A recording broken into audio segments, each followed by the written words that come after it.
चलो देखो, तो आज हम लोग देखेंगे फ्री फॉल, ठीक है, फ्री फायर नहीं, फ्री फॉल। किसी को मालूम है फ्री फॉल क्या है? बोलो। छोड़ दें, हाँ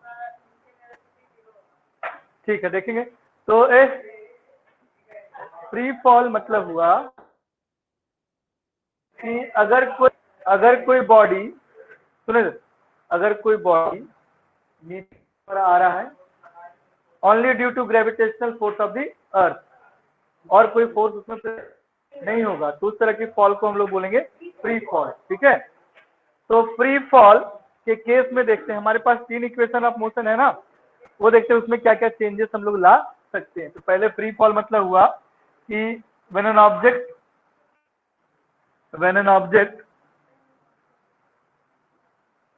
fall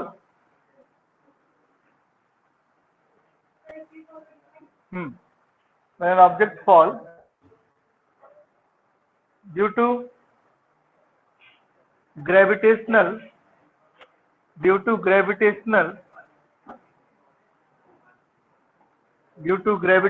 force of the earth,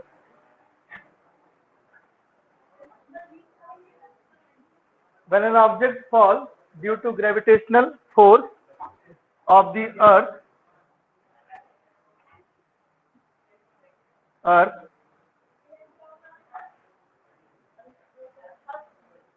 ठीक है, in the absence of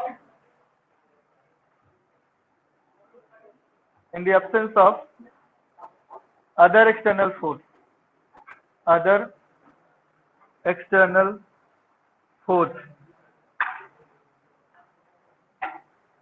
is known as free fall,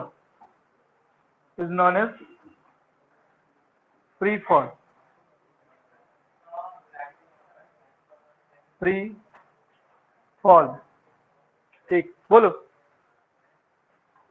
बोल रहा है। चलो देखो, तो अब कोई ऑब्जेक्ट अगर नीचे की ओर गिरता है ना, सिर्फ और सिर्फ उस पर कौन सा फोर्स लगता है, और दूसरा फोर्स नहीं लगे, तो उस तरह की फॉल को हम लोग क्या बोलेंगे, फ्री फॉल, ठीक है। तो देखो, अब हमको पता है कि अगर, मिटा दे इसको,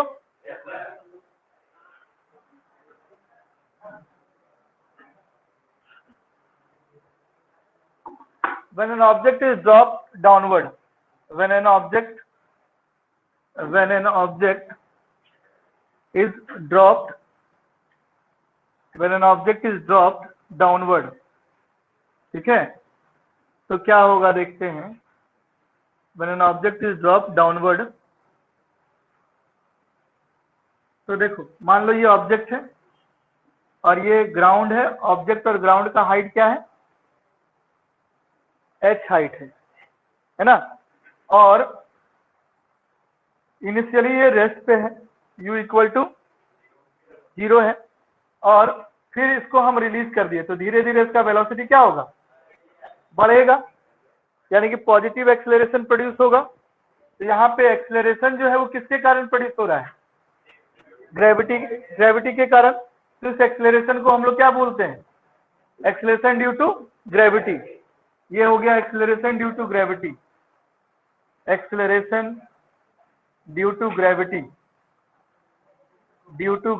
ध्यान से सुनो।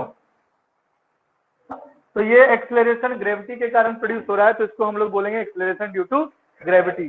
तो एक की जगह जी रिप्लेस कर सकते हैं या जी ही रहने सकते, कोई दिक्कत नहीं है। और उसको इस ग्राउंड तक आने में टाइम कितना लगेगा, टी लगेगा, और जब ग्राउंड में पहुंचने वाला होगा, जस्ट स्ट्राइक करने वाला होगा, जस्ट स्ट्राइक करेगा, तो इसका वेलोसिटी मैक्सिमम हो जाएगा, इसका वेलोसिटी जो है वो मैक्सिमम हो, ठीक है, ग्राउंड आगे उसका वेलोसिटी मैक्सिमम हो जाएगा, मैक्सिमम वेलोसिटी। अब देखो कि हमारा जो फर्स्ट इक्वेशन ऑफ मोशन है, फर्स्ट इक्वेशन ऑफ मोशन जो है वो क्या है, first equation of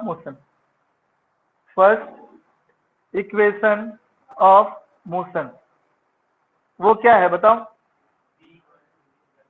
v equal to u plus eighty.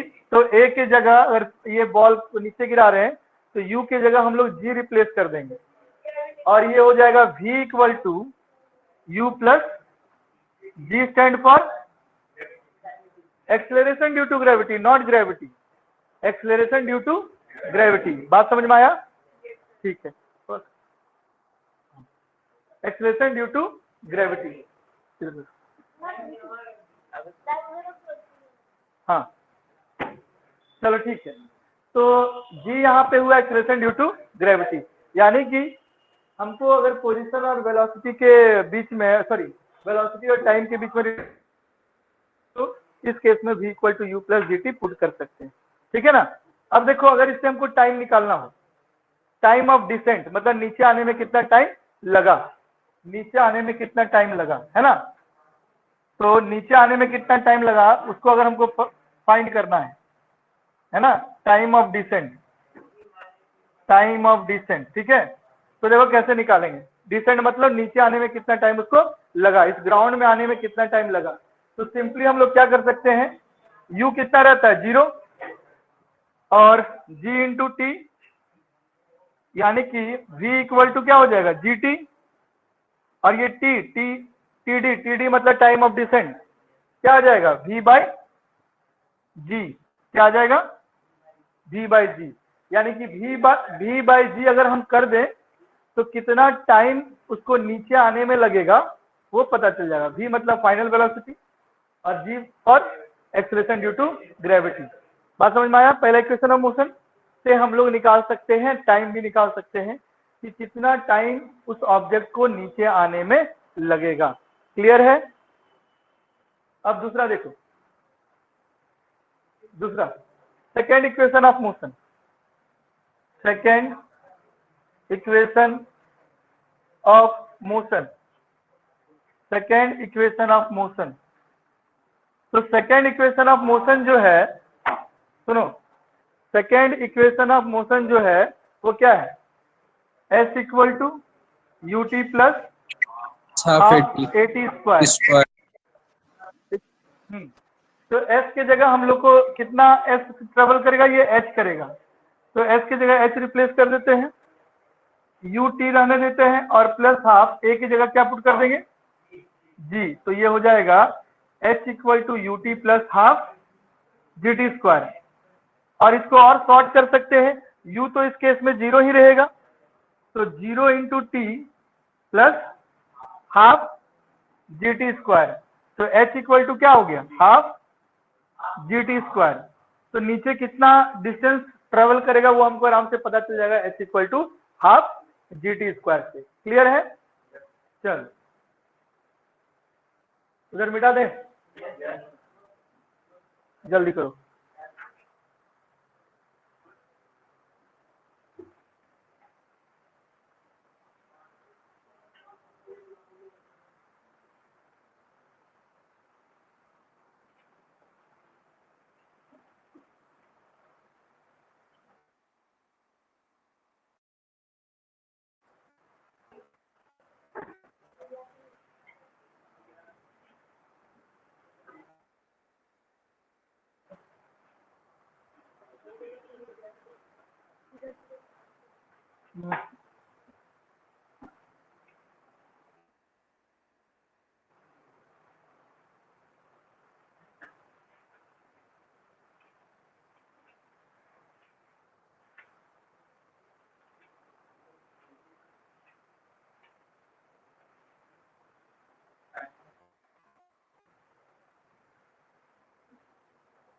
हो गया?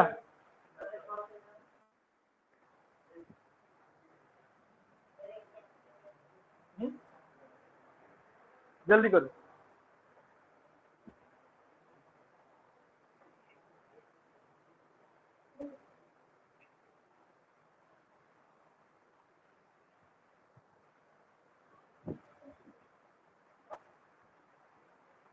अब आते हैं हम लोग third equation of motion, third equation of motion.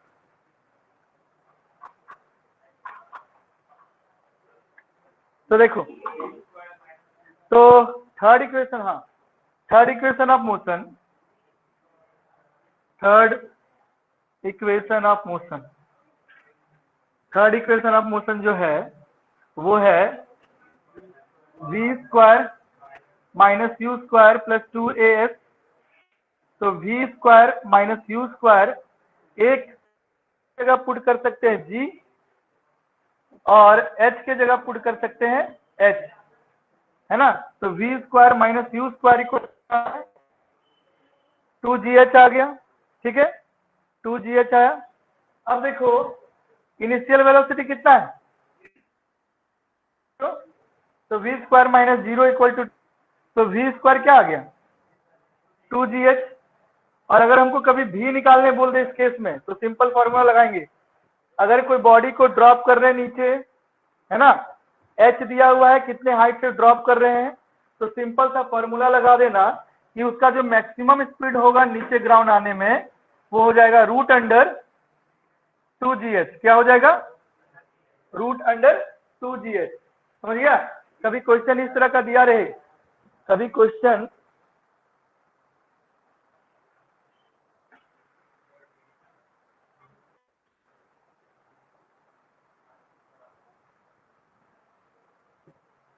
ठीक है, कभी क्वेश्चन इस तरह दिया रहे कि एक बॉल है, एक बॉल है उसको 20 मीटर के हाइट से नीचे गिरा रहे हैं, कितने हाइट से 20 मीटर, और ये बॉडी जो है, ये बॉडी जो है वो 10 मीटर पर सेकेंड से एक्सेलरेट कर रहा है, 10 मीटर पर सेकेंड स्क्वायर, 10 मीटर पर सेकेंड स्क्वायर से एक्सेलरेट कर रहा है। तो नीचे आने से उसका मैक्सिमम स्पीड क्या हो जाएगा, ये फॉर्मूला लगा सकते हैं हम लोग, v equal to root under 2gh। तो g का वैल्यू 10 और h का वैल्यू 20, तो 20 इंटू 20 कितना होता है 400, और 400 का स्क्वायर रूट कितना होता है 20 मीटर पर सेकेंड। तो with in a fraction of second में ये क्वेश्चन बन जाएगा, समझ गया।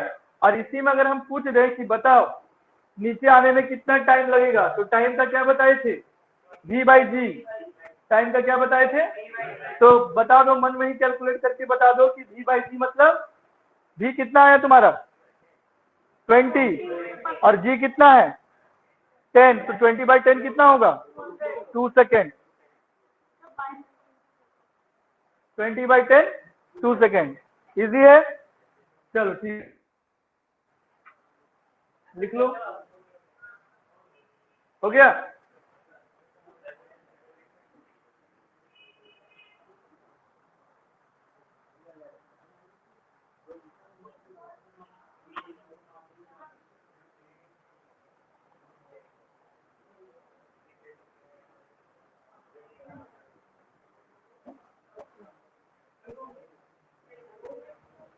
चलो जल्दी लिखो।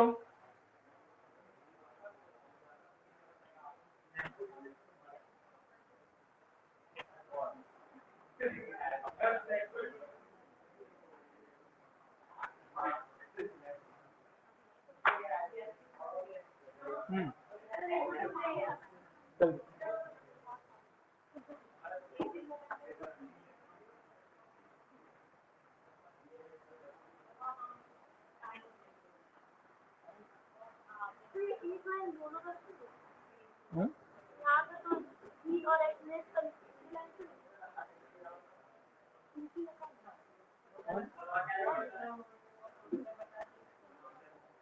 कहाँ पे v मैक्स मैक्सिमम स्पीड, ये एक बॉल है जो 20, ये g इक्वल टू 10 मीटर पर सेकेंड स्क्वायर लिखे। हाँ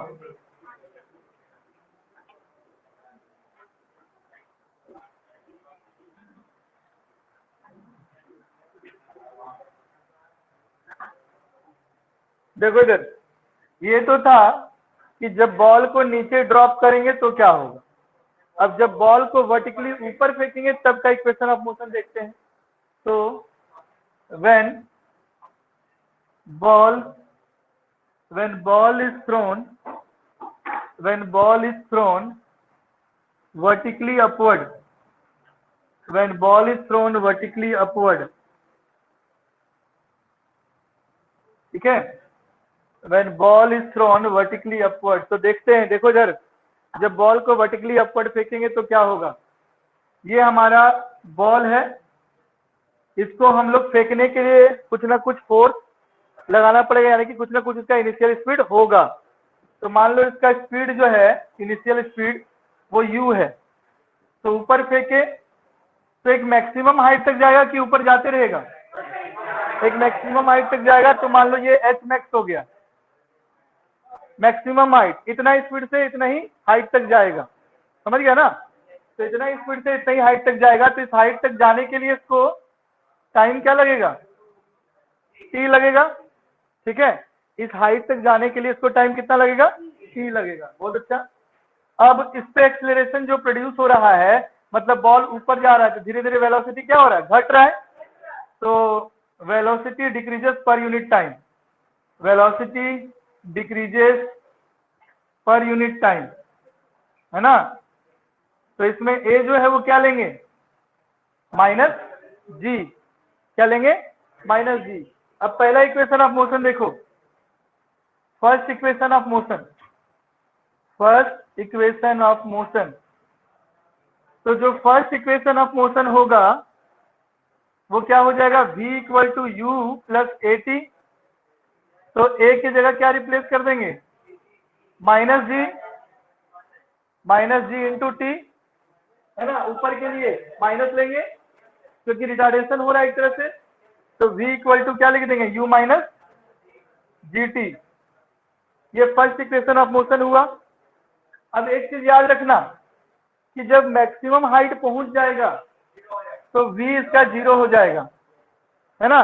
तो अगर इससे टाइम निकाले कि कितना टाइम में उस मैक्सिमम हाइट को अटेन करेगा, कितने टाइम में उस मैक्सिमम हाइट को वो अटेन करेगा, तो क्या करेंगे हम लोग, टाइम ऑफ एसेंट निकालना पड़ेगा उसके लिए।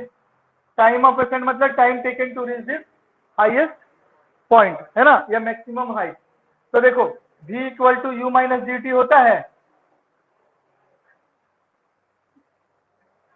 v equal to u minus g t, और v इक्वल टू क्या होता है, 0, मैक्सिमम हाइट जाने के बाद क्या होगा, 0, u minus g T, side change करने से क्या चेंज होता है, साइन चेंज होता है, तो माइनस जी टी इधर आएगा तो plus g t equal to u, तो t इक्वल टू क्या हो जाएगा, u बाय जी, t मतलब एसेंट हुआ, एसेंट मतलब time taken to reach the maximum height, time taken to reach the maximum height, मतलब तुमको अगर इनिशियल स्पीड दिया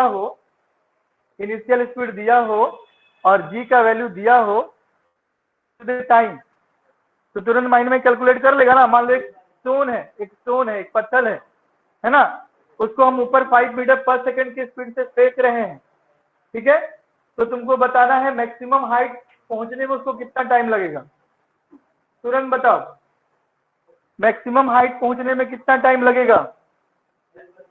हाँ,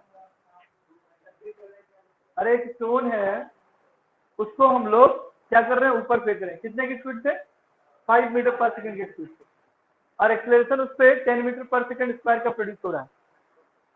2 होगा कि 5/10 होगा, 1/2 या 1/2, हाँ ठीक है 1/2, यानी कि 0.5 सेकंड लगेगा। आसान है, चलो ठीक। नेक्स्ट देखो, नेक्स्ट देखना, सेकेंड इक्वेशन ऑफ मोशन, इधर, तो सेकेंड इक्वेशन ऑफ मोशन इधर, सेकेंड इक्वेशन ऑफ मोशन,